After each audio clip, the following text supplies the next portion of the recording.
What's up, you beautiful people? Welcome to another episode. This is a spicy one. Anuj asked me a question off camera here. I got worked up into a tizzy, but it effectively boils down to I believe you have a moral obligation to get rich. That's a big claim that a lot of people will look at and they'll scratch their head. But if you're curious to hear my rationale, keep watching, and I'll see you in the next video. Those things are really fun. They're pretty, and they're easy because they're the what's to do. Yeah.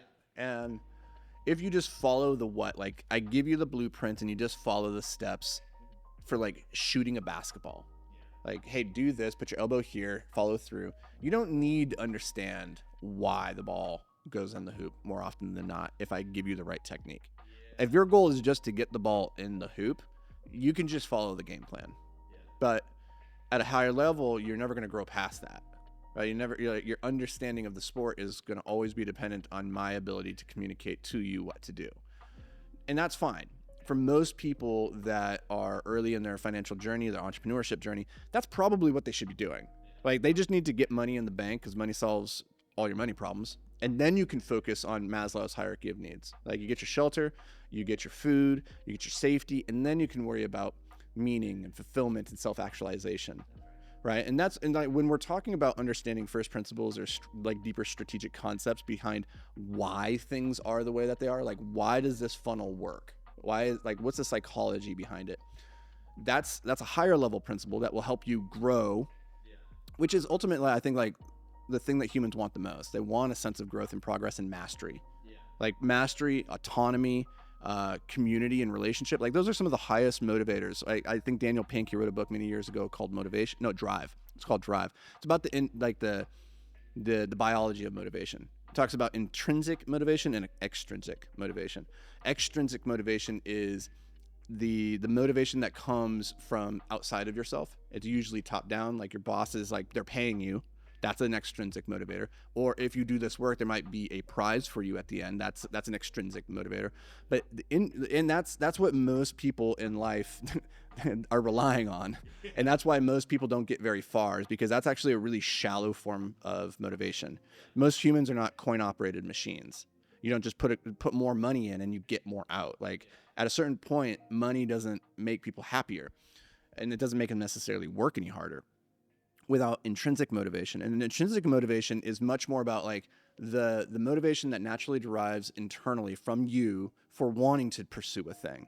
Whether that's I just want to pursue it because I find pleasure in it, because I enjoy the activity, or it's because it's something that I'm good at and I get accolades for it and that feels good, right? But what he found was that in the workplace, more so than just paying people more money, if you find ways to motivate them intrinsically, which is through giving them autonomy. So giving them a sense of like self-control over their destiny, giving them control over the projects that they work on and how they work on those projects, or like how they go about solving problems. That's huge because nobody likes to be micromanaged. Giving people a sense of mastery, like having this sense of like when the work that I'm doing, I can get better at it. So if you're just pushing papers every single day, doing the same activity, it's mind numbing. And there's no sense of like, I don't want to master this. It's not an activity worth mastering. So part of mastery is having something worth mastering. The other part of it is actually dedicating the time and energy to getting masterful at it. But that's a huge intrinsic motivator. You think about like anybody that's ever become like a master painter. Like what's the for most, and this is why most artists are starving artists, right? Like Vincent van Gogh died poor. Picasso, I think actually didn't. I think he maybe made some money in his lifetime, but most artists die poor, but that's okay for them because the mastery was the point. They would have liked to have made more money in their lifetime, but they kept doing the thing, pursuing it and getting masterful at it. So we talk about those people now, regardless of the money. Like the extrinsic motivation didn't matter. They weren't doing it for the accolades. They were just doing it because the activity filled them with pleasure and it gave them a sense of progress and it was something that they could master. And so as much as possible, if you can give yourself that sense in the beginning, just follow the blueprint, follow what people say, get the results so that you can get to that level where you don't have to worry about putting food on your table. I think Vincent van Gogh would have been much better off had he commercialized his art process first, made a little bit of money, and then dedicated the rest of his life to mastering the activity. And this is why they say it's better to be a warrior in the garden than a gardener in a war, right? In the same way, it's better. If you want to become a philosopher king, first become king, and then become a philosopher. Oh. It's much harder to become a philosopher and then king, right? And so win the money game, and you can do that initially by following the blueprints. You don't need to understand them super deeply, but then once you've done that, then it's like, okay, I want I want more for my life. I want to understand things more deeply. I don't want to just keep playing level 1 boss over and over and over again. So then if you want to go to level 10, you have to start digging deeper and you have to start thinking for yourself. And I think that's the content that I try to create. Like what motivates me is to think the people that you guys at home watching this are at that level now, where it's not just follow the blueprint, but it's also why does this blueprint work the way that it does? Because I want to understand the engine so that I can rebuild the engine. I can build something. Because one, it's really fun. Like it's intrinsically motivating. And then two, because you're gonna go much in a long term like horizon, you're gonna go much further than you ever could just by following blueprints that are given to you. That one, yeah, I mean that's a really like my sisters are all like just bleeding heart liberals. They dedicate their lives to just social justice issues, but I mean, they live in rough neighborhoods where they're likely to get shot any day. They work jobs where they don't make a ton of money, so they're like financially not in a place that if ever one of them got sick, they're not going to be able to do much. And I just look at it and I'm like, guys, like if your goal is really to like maximize the impact that you can make on the world, you'd be far better off taking care of yourself first, learning, making money, like expanding your skills and everything, and then using those resources that you've accumulated to make a more positive impact. Because like who makes a bigger impact on the world? Like the person who dedicates 8 hours a week at the soup kitchen, or Bill Gates, who's gonna give away $1 billion to malaria research. Like all, and that's not to say that you shouldn't give your time at the soup kitchen if it's intrinsically motivating, if you get like fulfillment out of it. But don't conflate that your impact is equal to the monetary impact that like $1 billion could have.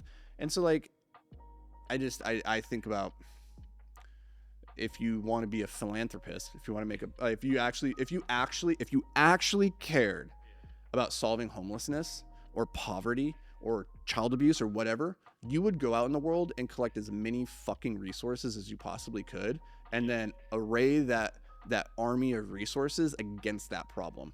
So it's not just little old you trying to solve hunger, and not just trying to like collect the time and energy of a 1,000 or 10,000 other people that are just dedicating their little bit of time. Like you need resources to make impact on the world. And that's why like I do believe that it is a bit of a moral obligation, if you are a fully functioning human with access to the resources that somebody obviously has watching this, that they should have a moral obligation to collect as many resources as they possibly can so that they can go out and help the people who do not have the means to collect those resources themselves. You have a moral obligation to get rich. You do. Well, I mean, I don't actually think that's true. I don't think there's any moral obligations in the universe. I don't think anybody owes anybody anything. But if you're operating from that paradigm that you feel like you should help people and make an impact, if that's your paradigm, then you have an obligation to do that to the best of your ability. And there are better strategies than other strategies. And I'm just telling you that like this exchanging your time to try and solve the problem in a one-to-one fashion is a terrible use of your God-given, universe-given abilities. Do better.